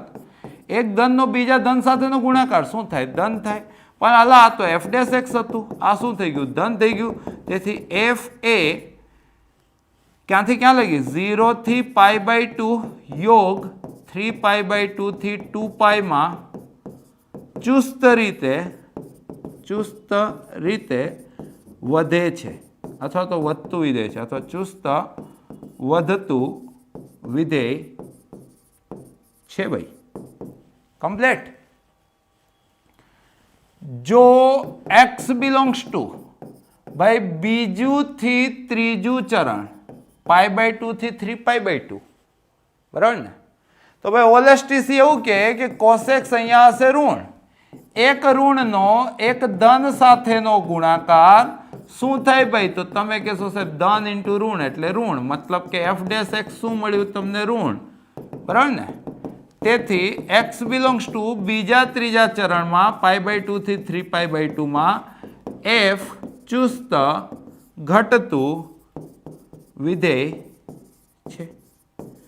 જો ટેકનિકલી જોવા જાઓ, ટેકનિકલી તમે જોવા જાઓ છો તો પહેલું ચરણ, પહેલા ચરણને તમે શું કહી શકો? તો પહેલા ચરણને કહી શકો તમે બેકી પાઈ થી બેકી પાઈ પ્લસ π/2 યોગ ચોથું ચરણ. ચોથા ચરણને તમે શું કહી શકશો? તો ચોથા ચરણને તમે કહી શકશો કે 4ના ઘડિયામાંથી 1 બાદ કરેલા π/2 થી બેકી પાઈ, તો આમાં વધતું વિધેય. આને શું કહી શકશો? આને કહી શકશો 4ના ઘડિયામાં 1 ઉમેરેલા π/2 થી 4ના ઘડિયામાં 3 ઉમેરેલા π/2 લગી ઘટતું વિધેય. દરેક કેસમાં k બિલોંગ્સ ટુ શું ચાલે છે? z. આ ટેકનિકલી સાચો આન્સર છે, અને ઉપર જે છે એ મેન્યુપ્યુલેટેડ 0 થી 2π વાળો છે, પરંતુ આપણા વિદ્યાર્થીને ક્યાંય કોઈ તકલીફ નહીં આવે. અને આમ તો મહત્તમ ન્યૂનતમની જ પ્રાયોરિટી વધુ છે, તેમ છતાં કદાચ આ ક્વેશ્ચન આવે તો તમને આવડવો જરૂરી છે. નેક્સ્ટ ક્વેશ્ચન પર જઈએ દોસ્તો. નેક્સ્ટ ક્વેશ્ચન શું કહે છે? ક્વેશ્ચન નંબર 6 પહોંચ્યા છીએ આપણે. લંબચોરસ આધાર તથા પૃષ્ઠો ધરાવતી એક ખુલ્લી ટાંકીની ઊંડાઈ 2 મીટર. ભાઈ ખુલ્લી ટાંકી જોઈ તમે? આપણે જોડાઈએ કેવી હોય, બરાબર?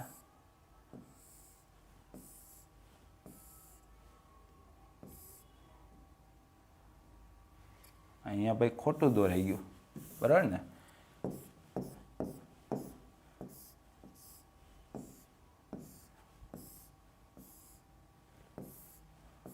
ખાલી આ ઉપરથી ખુલ્લું છે દોસ્તો, ઉપરથી ખુલ્લું છે એટલું સમજજો. ક્લિયર છે? આ જે ભાગ છે ને એ ખુલ્લું છે, અને આ જે છે ને લંબચોરસ છે. ધારો કે લંબચોરસની લંબાઈ x તથા પહોળાઈ y છે. ક્લિયર? લંબચોરસ આધાર ધારો કે આકૃતિમાં દર્શાવ્યા મુજબ, આકૃતિમાં દર્શાવ્યા મુજબ લંબચોરસ આધારની લંબાઈ એકમ શું છે? મીટર, x મીટર તથા પહોળાઈ y મીટર તથા ઊંચાઈ વિશે કંઈ કીધું છે? ઊંડાઈ. ઊંડાઈ એટલે ઊંચાઈ સમજી શકો. તથા ખુલ્લી ટાંકીની ઊંડાઈ, ખુલ્લી ટાંકીની ઊંડાઈ કેટલું છે ભાઈ? તો 2 મીટર છે. ઘનફળ 8 મીટર ક્યુબ તથા આધારના બાંધકામની કિંમત, આધારના બાંધકામની કિંમત 70 રૂપિયા પ્રતિ મીટર સ્ક્વેર તથા પૃષ્ઠોના બાંધકામની કિંમત, પૃષ્ઠોના બાંધકામની કિંમત 45 રૂપિયા પ્રતિ મીટર સ્ક્વેર છે. ટાંકી બનાવવા માટે થતો ન્યૂનતમ ખર્ચ શોધો. દોસ્તો ન્યૂનતમ કોને લાગ્યું છે? ખર્ચને. એટલે તમારું વિધેય કોણ થશે? ન્યૂનતમ ખર્ચ. તો ભાઈ ખર્ચ કેટલો થાય છે? તો રકમ જો તમે વાંચો છો તો રકમમાં કીધું છે કે ટાંકીના આધારના બાંધકામની કિંમત, એટલે કે પાયાના બાંધકામની કિંમત. પાયામાં કેટલું બાંધકામ થશે? તો x × y, એના ક્ષેત્રફળ જેટલું બાંધકામ થશે. ક્લિયર છે? એને પાછા 1 મીટર સ્ક્વેરે 70 રૂપિયા, તો xy મીટર સ્ક્વેરે કેટલા? તો 70 × xy. આ પાયાનું બાંધકામ થઈ ગયું. તથા પૃષ્ઠોના બાંધકામની કિંમત, ભાઈ પૃષ્ઠો કેટલા છે? તો આ ઉપરથી તો ખુલ્લું છે, એટલે કુલ પૃષ્ઠો કેટલા છે? 4. એમાં સામેના પૃષ્ઠનું બાંધકામ કેટલું થશે? તો ભાઈ આ 2 છે ને આ x છે એટલે 2x, અને સાઈડ વાળા પૃષ્ઠનું બાંધકામ કેટલું થશે? તો આ 2 છે ને આ y છે એટલે 2y. એવા 2 વખત એટલે કે 4y, ને એવા 2 વખત એટલે 4x. તો 4 બહાર x + y. અને પ્રત્યેક મીટર સ્ક્વેર 45 રૂપિયા, તો 45 ચોક 180 x + y પૃષ્ઠોનું બાંધકામ થયું. તો કુલ ખર્ચ કેટલો થયો? તો કુલ ખર્ચ થયો પેલા 70 ગુણ્યા xy, એટલે 70xy વત્તા 180 x + y. આ તમારો કુલ ખર્ચ થયો. શું આ વિધેય બનશે? ના ભાઈ ના. કેમનું વિધેય બનશે? કેમ નહીં વિધેય બને? તો સાહેબ આની અંદર x અને y બે છે. તો શું કરશો? કાંઈક આપેલું હશે એનો ઉપયોગ કરીને અચળ બનાવો યાર. શું આપેલું છે આના સિવાય આખી રમતમાં? તો ભાઈ ઘનફળ. આનું ઘનફળ કેટલું ભાઈ? ઘનફળ એટલે લંબાઈ, પહોળાઈ, ઊંચાઈ, x y 2. ઘનફળ કેટલું? 2xy. કેટલું છે ભાઈ? અહીંયા 8. જો 2xy અહીંયા 8 છે તો xy કેટલા ભાઈ? साहेब 4। जो एक्स वाय 4 થઈ ગયા તો x કેટલા ભાઈ? તો 4/y। y કેટલા ભાઈ? તો 4/x। ઉપયોગ કરો, એક ચલવાળું વિધેય બનાવો, પછી દાખલો થઈ ગયો। ક્લિયર? તો ભાઈ ચાલુ કરીએ છીએ। ટાંકીના બાંધકામનો ખર્ચ કેટલો થાય ભાઈ? તો ભાઈ આધારના બાંધકામનો ખર્ચ પ્લસ પૃષ્ઠોના બાંધકામનો ખર્ચ। તો ભાઈ આધારના બાંધકામનો ખર્ચ કેટલો? તો આધાર કેટલા મીટર સ્ક્વેર છે? તો XY, અને 1 મીટર સ્ક્વેર કેટલા? 70 રૂપિયા, એટલે 70XY પ્લસ પૃષ્ઠો કેટલા મીટર સ્ક્વેર છે? તો 2y, આ બાજુ 2y, 4y, આ બાજુ 2x ને પેલી બાજુ 2x, એટલે 4x પ્લસ 4y, એટલે કે 4 ટાઈમ x પ્લસ y, અને પૃષ્ઠ કેટલા મીટર સ્ક્વેર પર છે? તો 45, એટલે કે આ કુલ ખર્ચ થયો। એટલે દોસ્તો આ થઈ ગયું તમારું 70XY પ્લસ 45 ચોક 180, અહીંયા x પ્લસ y। શું ભાઈ તમે વિધેય બની શકો છો? નહીં ભાઈ। કેમ? તો XY બંને છે। જો અહીંયા XY બંને હોય તો વિધેય કોણ બનશે ભાઈ? જે આપેલું હશે ને અચળ માનીને ફેરવો। તો અહીં ઘનફળ કેટલું થઈ ગયું? તો લંબાઈ ગુણ્યા પહોળાઈ ગુણ્યા ઊંચાઈ કેટલું છે? તો 8 મીટર ક્યુબ। એનો મતલબ એમ થઈ ગયો કે XY ને તમે 4 મીટર ક્યુબ કહી શકશો। XY ને કેટલા કહી શકશો તમે દોસ્તો? 4 મીટર ક્યુબ। તો ઇન શોર્ટ જ્યાં જ્યાં y દેખાય ત્યાં ત્યાં તમે 4/x લખી શકશો। એટલે કે આ 70x y ને બદલે શું લખશો? 4/x પ્લસ 180x y ને શું લખશો તમે? 4/x। ક્લિયર છે દોસ્તો? તો તમે જોવો છો તો અહીંયા x ઉડી ગયા, એટલે 7 ચોક 28 280 પ્લસ અહીંયા 180 અંદર ગયા તો 180x સ્ક્વેર પ્લસ 18 ચોકું 72 720 ના છેદમાં x, અથવા તો અહીંયા સેપરેટ જ લખો ને, આટલું બધું કરવાની શું જરૂર છે? તો અહીંયા 180x વત્તા 18 ચોકું 72 720/x।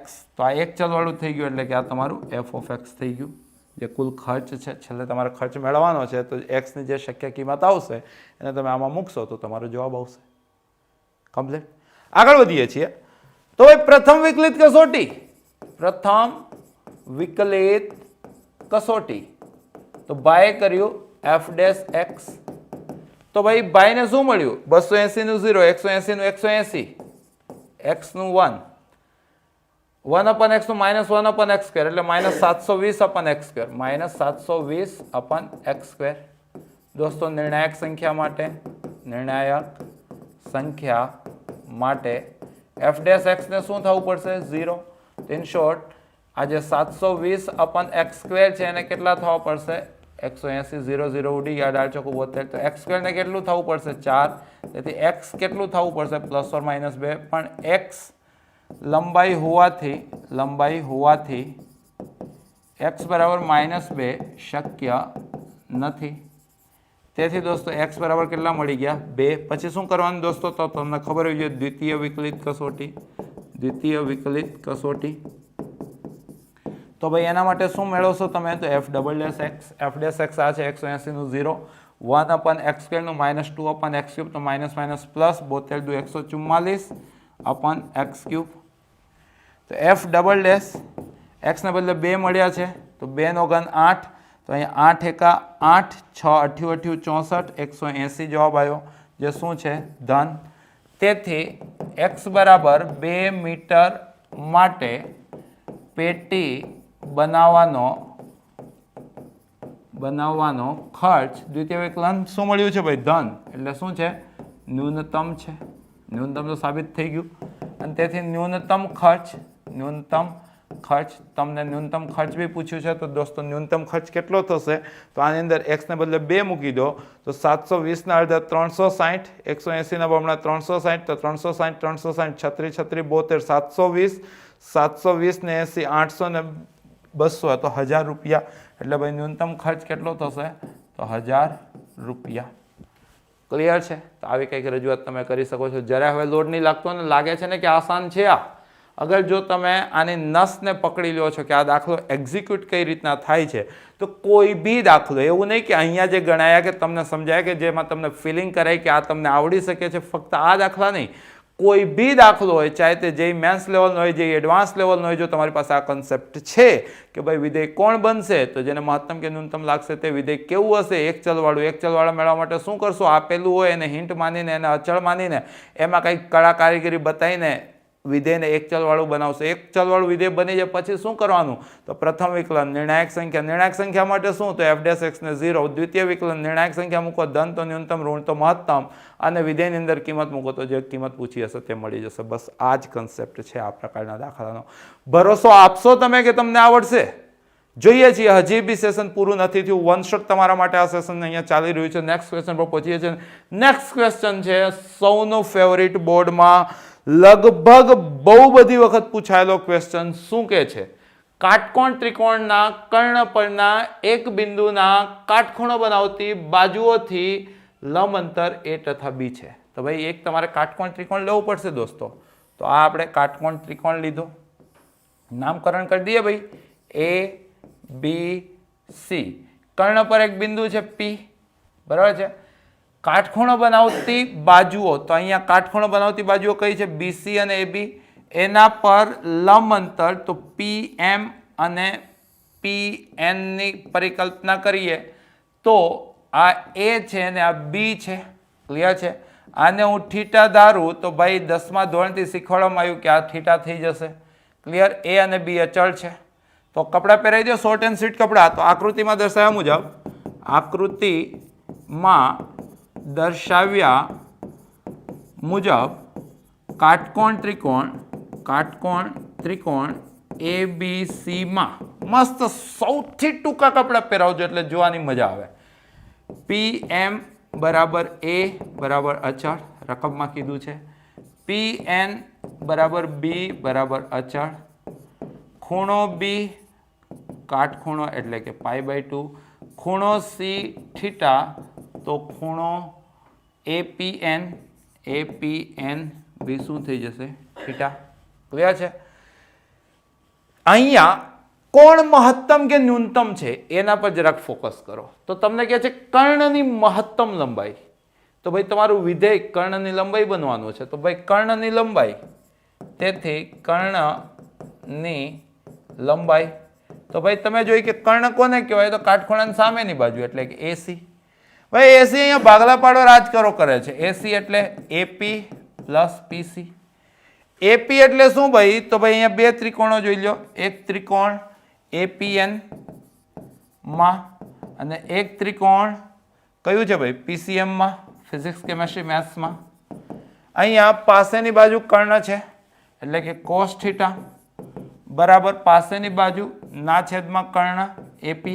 તેથી દોસ્તો AP દેખાય એને B/cos એટલે કે sec થીટા લખશો, જ્યાં થીટા કાટકોણ ત્રિકોણનો ખૂણો હોવાથી, કાટકોણ ત્રિકોણનો ખૂણો હોવાથી લઘુકોણ હશે, લઘુકોણ છે. આને પરિણામ નંબર 1 આપી દો, જરૂર પડશે. એ જ રીતના PCMમાં, ફિઝિક્સ કેમેસ્ટ્રી મેથ્સમાં, થીટાની સામેની બાજુ આપેલી છે, કર્ણનું કામ છે એટલે સાઇન થીટા. સાઇન થીટા એટલે શું થઈ ગયું ભાઈ, સામેની બાજુના છેદમાં કર્ણ એટલે કે ભાઈ PC એટલે કે A/sin મતલબ કોસેક થીટા. ક્લિયર છે દોસ્તો? તો જો તમે AP એટલે શું ભાઈ, તો તમે કીધું સાહેબ B sec theta plus PC એટલે શું ભાઈ, તો A cosec થીટા. તો આ જો તમારું A અને B તો અચળ છે, તો આ થીટા પર આધારિત વિધેય થઈ ગયું એટલે કે આ તમારું f of થીટા. બસ એક વખત વિધેય મળી જાય પછી તો ભાઈને એકદમ મોજે દરિયા. ચાલુ કરીએ મોજે દરિયા. ધ્યાનથી જોવો છો તમે દોસ્તો, બરાબર? પ્રથમ વિકલિત કસોટી. તો ભાઈ કર્યું પ્રથમ વિકલન, તેથી f' થીટા. તો આ B એમનેમ sec થીટાનું શું થાય, sec theta into tan theta plus A એમનેમ cosec થીટાનું શું થાય, minus cosec theta into cot theta. એટલે કે માઇનસ એ cosec theta into cot theta. પછી નિર્ણાયક સંખ્યા માટે નિર્ણાયક સંખ્યા માટે એફ ડેશ થીટાને ભાઈ થવું પડશે 0. તેનો મતલબ એમ થઈ ગયો કે આ બી સેક એટલે છેદમાં કોસ, ટેન એટલે છેદમાં કોસ, એટલે બી સાઇન થીટા ના છેદમાં cos square theta is equal two આ સરખું થાય તો 0 થાય ને, તો આ પેલી બાજુ ગયું તો એ કોસેક એટલે છેદમાં સાઇન, કોટ એટલે છેદમાં સાઇન, તો એ cos upon sine square theta. તો ભાઈ એ આમ ગયું એટલે કે સાઇન ક્યુબ થીટા, પેલું આમ આવ્યું એટલે કોસ ક્યુબ થીટા બરાબર આમ ગયું એટલે એ બાય બી. તો ઇન શોર્ટ દોસ્તો ટેન ક્યુબ થીટા બરાબર એ બાય બી. તો ઇન શોર્ટ દોસ્તો tan theta is equal to a by b raise to 1/3. Clear છે દોસ્તો? આમ તો ખરેખર વધુ પ્રોપર લખવું હોય તો થીટા બરાબર tan inverse a by b raise to 1/3 પણ ચાલશે, ચલાવશું. ક્લિયર છે? આગળ વધીએ છીએ. તેથી દ્વિતીય વિકલિત કસોટી, દ્વિતીય વિકલિત કસોટી. તો ભાઈ બીજી વખત વિકલન કર્યું એટલે ભાઈને મળવાનું છે. શું મળવાનું છે? F double dash theta. F double dash theta શું થશે? તો એફ ડેશ થીટા હતું બી સેક ટેન. શું હતું દોસ્તો? B sec tan. તો સેક થીટા એમને ટેન થીટાનું વિકલન શું થાય? Sec square theta plus tan theta એમને સેક થીટાનું વિકલન શું થાય? Sec theta into tan theta. Clear? Complete છે દોસ્તો? ઓકે. નેક્સ્ટ હજી આટલાનું આપણે વિકલન કર્યું. માઇનસ એ એમને કોસેક કોટ, માઇનસ એ એમને કોસેક કોટ. તો કોસેક એમને કોટનું minus cosec square theta, cot એમને કોસેકનું minus cosec theta into cot theta. Clear? તો કંઈક આવું મળ્યું. તો અહીંથી માઇનસને અહીંયા મોકલી દીધા એટલે કે દોસ્તો આ બી અહીંયા તમે જોઈ શકો છો. તો આ તમારું છે. ધારો તો સેક થીટાને કોમન કાઢી લો, સેક થીટા બહાર. તો આ શું થઈ ગયું? Sec square theta plus tan square theta. આ માઇનસ બહાર તો માઇનસ માઇનસ પ્લસ આ એ કોસેક થીટા બહાર. તો આ થઈ ગયું તમારું cosec square theta plus cot square theta. Clear છે દોસ્તો?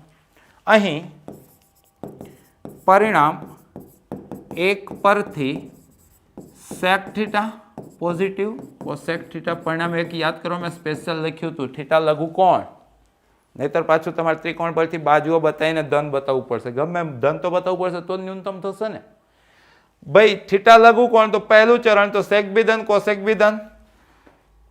એ ધન હતા જ બી ધન હતા જ sec square theta plus tan square theta વર્ગ હોવાથી ધન તથા cosec square theta plus cot square theta વર્ગ હોવાથી ધન. તો in short f double dash theta શું મળ્યું? ધન. તેથી ભાઈ ટેન થીટા બરાબર a by b raise to 1/3 માટે એફ, એફ એટલે કર્ણની લંબાઈ ને, કર્ણની લંબાઈ કેવી છે ભાઈ? ધન મળ્યું હતું બીજું વિકલન એટલે કે ન્યૂનતમ છે.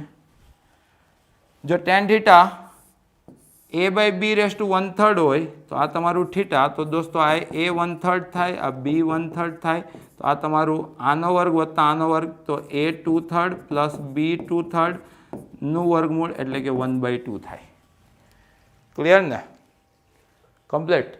જો આવું થાય તો તેથી કર્ણની લંબાઈ તમને પૂછી છે તો કર્ણની લંબાઈ કેટલી થશે દોસ્તો? તો કર્ણની લંબાઈ જે તમારું વિધેય હતું બી સેક એ કોસેક, તો બી સેક, સેક એટલે શું થાય? કર્ણના છેદમાં પાસેની બાજુ. શું થાય? કર્ણના છેદમાં પાસેની બાજુ. તો કર્ણ કેટલું છે ભાઈ? એ 2/3 પ્લસ બી 2/3 રેસ ટુ 1/2 ના છેદમાં પાસેની બાજુ એટલે બી 1/3 પ્લસ એ કોસેક થીટા. કોસેક થીટા એટલે શું થશે? કર્ણ. તો કર્ણ છે તમારું એ 2/3 પ્લસ બી 2/3 રેસ ટુ 1/2 અપન સામેની બાજુ તો એ 1/3. તો દોસ્તો બંનેના અંશમાંથી આ જે કર્ણ હતું તે સામાન્ય આવશે એ 2/3 બી 2/3 રેસ ટુ 1/2. તો અહીંયા શું વધશે? બી ના છેદમાં બી 1/3 એટલે 1 માઇનસ 1/3 એટલે 2/3 બી 2/3 પ્લસ સિમિલરલી અહીંયા એ 2/3. ક્લિયર છે? તો આ એક્સ અને આ રૂટ એક્સ એટલે કે એક્સ રેસ ટુ 3/2 મતલબ કે એ raise to 2/3 plus B raise to 2/3 raise to 3/2 તેથી માંગેલ સાબિત થાય છે. અથવા તો અહીંયા રકમ લખી દેવી જે આપેલું હોય તે માંગેલ સાબિત થાય છે. તો દોસ્તો આની સાથે તમારું આ સેશન કે જેની અંદર તમારી આવનારી એક્ઝામ માટેના વિસ્તૃત જવાબી પ્રશ્નો, વેરી ઇમ્પોર્ટન્ટ પ્રશ્નોનો તમે અભ્યાસ કર્યો છે, તેને આપણે અહીંયા વિરામ આપીએ છીએ. મને વિશ્વાસ છે કે તમારામાં હું 100% કોન્ફિડન્સ જગાવી શક્યો હોઈશ કે જો આ પૈકીનો કોઈ બી ક્વેશ્ચન તમારી નેક્સ્ટ એક્ઝામમાં પૂછાશે તો તમે એમાં પૂરામાંથી પૂરા માર્ક્સ 100% મેળવશો. અને જો આને સંલગ્ન કોઈ બી ક્વેશ્ચન પૂછાય, ઇવન મેક્સિમમ મિનિમમનો બી કોઈ ક્વેશ્ચન પૂછાશે તો મારા વિદ્યાર્થીઓને જરાય બીક નહીં લાગે. એમની પાસે એનો ઉકેલ છે, એમની પાસે રસ્તો છે કે શું કરશું તો શું થશે અને શું કરવાથી પૂરા માર્ક મળશે. હું સાચો છું કે ખોટો છું એ તમારે નીચે કોમેન્ટ બોક્સમાં બતાવવાનું છે, જણાવવાનું છે. અને આવી રીતના અન્ય સેશન્સ માટે તમે રાહ જોશો. ભવિષ્યમાં આપણી ફરી મુલાકાત થશે. રિવિઝન કરજો. ધન્યવાદ.